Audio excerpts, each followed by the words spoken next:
সাইফলের লোকজন এসে 7-8 জন, মানে অফিসের ভেতরেই মারধর, কিল ঘষি।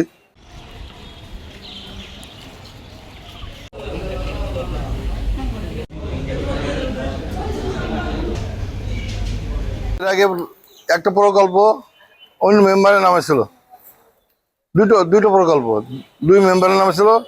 তাদেরকে বাদ দিই, সে নিজে জোর করে কাজ করি বিল তুলে নিয়েছে, এর আগেরটা তুলে নিয়েছে, এটাও তোলার জন্য সে চেষ্টা করছে। আমি এই সময় বললাম যে আমি এটা বিল তুলে দেবো না, এর মিটিং নেই, কোনো রেজিস্ট্রেশন নেই, বিল তুলে দেবো না, এইটাই নেই বিদ্বন্দ্ব। তারপর আমাকে গালাগালি করে মোবাইলে। তারপরে সাইফলের লোকজন এসে 7-8 জন, মানে অফিসের ভেতরেই মারধর, কিল ঘষি।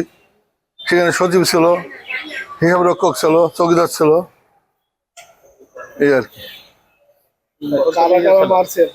সাইফলের লোকজন 8-10 জন, কিল ঘুষি, লাথি। যিনি আপনার আঘাতপ্রাপ্ত হয়েছেন উনি আমার ছোট চাচা, বর্তমান আমঝুপ ইউনিয়নের ভারপ্রাপ্ত চেয়ারম্যান।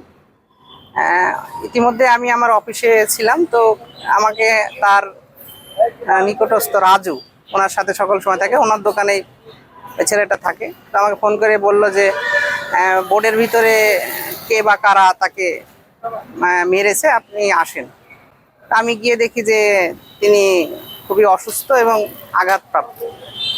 তো এই অবস্থায় তাকে আমি বাসাতে নিয়ে এসে হাসপাতালে নিয়ে এসেছি এবং চিকিৎসা দিচ্ছে।